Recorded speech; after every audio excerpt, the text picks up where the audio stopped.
Awami League all on a sudden খুব ঘন ঘন মিছিল করছেন এবং প্রতিদিনই 2, 4, 10টি মিছিলের ছবি চলে আসছে। কখনো নারায়ণগঞ্জ, কখনো তেজগাঁ, কখনো যাত্রাবাড়ি, কখনো সায়দাবাদ, কখনো ধানমন্ডি। খুব ছোট ছোট, কিন্তু এর পরিমাণ অনেক বেশি, যা কিনা প্রতিপক্ষকে ভীষণ রকম আতঙ্কগ্রস্ত করে তুলছে।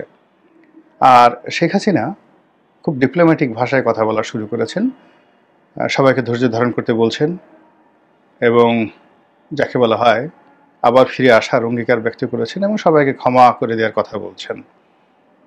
এটা খুবই সন্দেহজনক, ভয়ঙ্কর।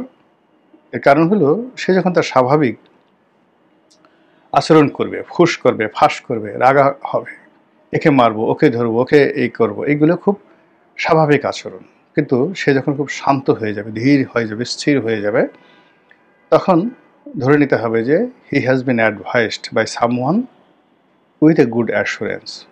পেছন থেকে ভালো কেউ তাকে আশ্বাস দিয়েছে এবং তিনি সেটা বিশ্বাস করেছেন এবং সেই অনুযায়ী তিনি তার স্বাভাবিক চরিত্র, ভাষা সবকিছু বদল করেছেন। এইগুলো রাজনৈতিক অবস্থা। এবার আসেন প্রশাসন। পুলিশ ঘন ঘন বৈঠক করছে, ঊর্ধ্বতন কর্তৃপক্ষ। কী নিয়ে বৈঠক করছেন, কি হচ্ছে সেখানে আমরা কিছুই জানি না। বলা হচ্ছে ঢাকাতে সর্বোচ্চ সতর্ক অবস্থায় রয়েছে পুলিশ। এখন পুলিশের যে চেইন অফ কমান্ড, সেই চেইন অফ কমান্ডে তারা সর্বোচ্চ সতর্কতায় থাকলে কি হবে, আর এখন যেভাবে আছেন সেভাবে থাকলে কি হবে, এটা একটা $1 মিলিয়ন প্রশ্ন। তারা কি সর্বোচ্চ সতর্কতায় আছেন নিজেদেরকে রক্ষা করার জন্য, নাকি জনগণের জানমাল রক্ষা করার জন্য? আওয়ামী লীগকে মোকাবেলা করার জন্য, বা আওয়ামী লীগের যে কোনো সময় উত্থান হতে পারে সেটার মোকাবেলার জন্য, নাকি এখন যে সকল পক্ষ রয়েছে, যেভাবে নুরু, তারপর জাতীয় পার্টি মারামারি করলো, একইভাবে অন্য রাজনৈতিক দলগুলোর মধ্যেও যদি অনিবার্য কোনো মারামারি হয়, সেক্ষেত্রে পুলিশের ভূমিকা কী, সেনাবাহিনীর ভূমিকা কী? আর এখানে মাঠের যে প্রশাসন, সেই প্রশাসনে সেনাবাহিনীর ম্যাজিস্ট্রেসি পাওয়ার নিয়ে আছে। যতক্ষণ পর্যন্ত কোনো একটি অঞ্চলে সেনাবাহিনী থাকে, ইচ্ছাই হোক অনিচ্ছাই হোক, সে এলাকার সকল প্রশাসন আসলে সেনাবাহিনীর কথায় চলে। এখন ধরুন জেলাতে ডিসি আছেন, এসপি আছেন, উপজেলাতে ওসি সাহেব আছেন, টিওনো সাহেব আছেন, কিন্তু ওই এলাকাতে ধরুন একজন মেজর আছেন, জেলাতে একজন লেফটেন্যান্ট কর্নেলের দায়িত্বে যে সকল অফিসাররা আছেন, ইচ্ছাই হোক অনিচ্ছা হোক, মানুষের নজর কিন্তু সেই সেনাবাহিনীর দিকে, এবং এটাই বাস্তবতা। গত 1টি বছরে সেনাবাহিনী কার্যত কোনো অ্যাকশনে যায়নি। একেবারে যেগুলো না হলেই নয়, সেই জায়গাগুলোতে তারা অ্যাকশনে গিয়েছে, যেমন গোপালগঞ্জে গিয়েছেন সর্বশক্তি দিয়ে, এবং বলতে গেলে আন্তরিকভাবেই তারা গোপালগঞ্জের পরিস্থিতি নিয়ন্ত্রণ করার চেষ্টা করেছে এবং সরকারকে সর্বতোভাবে খুশি করার চেষ্টা করেছে, এনসিপিকে খুশি করার চেষ্টা করেছে।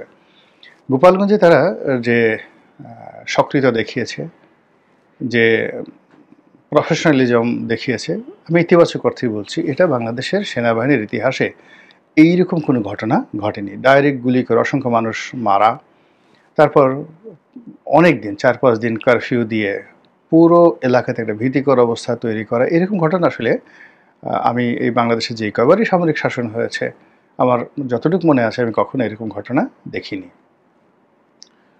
অতীতে বিভিন্ন সময় যত অভিযোগ ছিল পুলিশের বিরুদ্ধে, এই গেল পুলিশের অবস্থা, সেনাবাহিনীর অবস্থা। এবং গত কয়েকদিনে টেকনাফ থেকে তেঁতুলিয়া পর্যন্ত, শহরে বন্দরে গ্রামে, স্কুল কলেজ মাদ্রাসায়, শিক্ষা প্রতিষ্ঠান, ব্যাংক, বিমায় আসলে কি ঘটে চলেছে? আমরা এই ঢাকা শহরে যারা বসবাস করি, ঢাকাতে আমরা কিসের গন্ধ পাচ্ছি? কি সেই গন্ধ? চারিদিকে যেসব আওয়াজ আসছে, যে সকল কথাবার্তা হচ্ছে, এবং পুরো আগস্ট জুড়ে যা কিছু ঘটেছে, তার প্রতিক্রিয়া সেপ্টেম্বর মাস এসে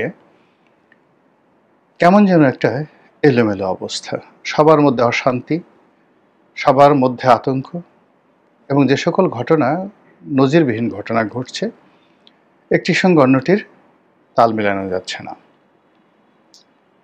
যেমন ধরুন মুক্তিযোদ্ধা ফজলুর রহমান, ওনার বাসার সামনে কিছু তরুণ এবং তরুণী, অল্প কয়েকজন, 7 থেকে 8 জন, তারা একটা মব করার চেষ্টা করলেন। এবং সেই মবের পূর্ণ সমর্থন জানানো হলো সকল পক্ষ থেকে, এমনকি বিএনপি থেকে। এবং মবের ভয়ে বিএনপি তাদের একজন সিনিয়র নেতা, বিএনপির দুঃসময়ের কাণ্ডারি, যখন বিএনপির পক্ষে কথা বলার লোক ছিল না, জিয়াউর রহমানকে নিয়ে, তারেক জিয়াকে নিয়ে, বাংলাদেশি জাতীয়তাবাদকে নিয়ে, শেখ হাসিনার দিকে তাকিয়ে আঙ্গুল উঁচিয়ে যখন বিএনপির পক্ষে কথা বলার একজন সিঙ্গেল লোক ছিল না, তখন যে মানুষটি আঙ্গুল তুলেছিলেন, শেখ হাসিনাকে চ্যালেঞ্জ জানিয়েছিলেন, সেই মানুষটির নাম ফজলুর রহমান। তিনি বিএনপিতে কবে যোগদান করেছেন আমি বলতে পারবো না, তবে নিঃসন্দেহে এটা অনেক দিন হয়ে গেল। এবং বিএনপির যে সুখর সময়, যে সময়টিতে একেবারে বিএনপির খুব তেলে ঝোলে অবস্থা, সেই সময়টিতে ফজলুর রহমান বিএনপিতে ছিলেন না। অর্থাৎ বিএনপির যে সুযোগ এবং সুবিধা, ওটা তিনি কখনো পাননি। বরং বিএনপি যখন অচল অবস্থা, বিএনপি যখন খারাপ সময়, পুরো সময়টি তিনি সর্বোচ্চ মেধা, যোগ্যতা, শক্তি, সামর্থ্য দিয়ে তিনি দলটিকে সাপোর্ট করেছেন। আর সেই দলটি তাকে মক্কারীদের হাতে তুলে দিয়েছে। এখন এখানে দুটো বিষয়। প্রথমত মক্কারীদের ক্ষমতা, 6 থেকে 7 জন তরুণ তরুণী, তাদের ক্ষমতা, অথবা বিএনপির দুর্বলতা, এই গেল একটা। অথবা বিএনপির নিকট জনাব ফজলুর রহমান বা ফজলুর রহমানের মতো যারা লোকজন বিএনপির দুঃসময় ছিলেন, বিএনপি আসলে তাদের সুসময়ে এই লোকগুলোর কর্মকাণ্ড স্মরণ করতে চাচ্ছে না। এটা হয়, সবসময় হয়, প্রকৃতিতে হয়। কিভাবে হয়? ধরুন আপনি একটা সময় খুব দুরবস্থার মধ্যে পড়েছেন এবং আপনার অনেক লোক আপনার সহযোগিতা করেছে, আর রাতারাতি আপনি মন্ত্রী হয়ে গেলেন, এমপি হয়ে গেলেন। আপনার আতঙ্ক যে এই লোকগুলো যদি বলে দেয় যে এই বিপদের দিনে তিনি তাকে সহযোগিতা করেছেন, সাহায্য করেছেন, তো কাজেই বিপদ থেকে উদ্ধার পাওয়ার পর, ভালো একটা সুযোগ পাওয়ার পর সেই মানুষটি হিজরত করে দূরে কোথাও চলে যায়, অথবা তার যে উপকারী রয়েছে তাদের থেকে সে নিজেকে গুটিয়ে দূরে রাখে, অথবা উপকারীর মুখ বন্ধ করে দেয় যেন তারা খোঁটা দিতে না পারে। এরকম ঘটনা ঘটতে পারে বিএনপির ক্ষেত্রে। অথবা বিএনপি এমন কারো মনোরঞ্জনের চেষ্টা করতে পারে, যে চেষ্টা বলতে গেলে অনেকেই করে। এনিওয়ে, বিএনপি যে কাজটি করেছে সেই কাজটির পরে সরকারও ঠিক একই কাজ করে যাচ্ছে। ইদানিং ডক্টর মোহাম্মদ ইউনূসের যে কর্মকাণ্ড, কথাবার্তা, তার কোনোটারই কোনো ধারাবাহিকতা নেই।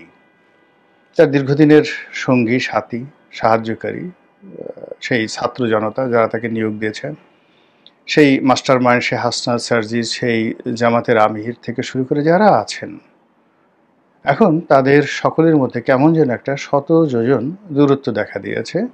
আর ঠিক সেই জায়গাতে তিনি বন্ধু হিসেবে বিএনপিকে যেভাবে নিয়েছেন, ওটার মধ্যে কোনো বন্ধন তৈরি হচ্ছে না।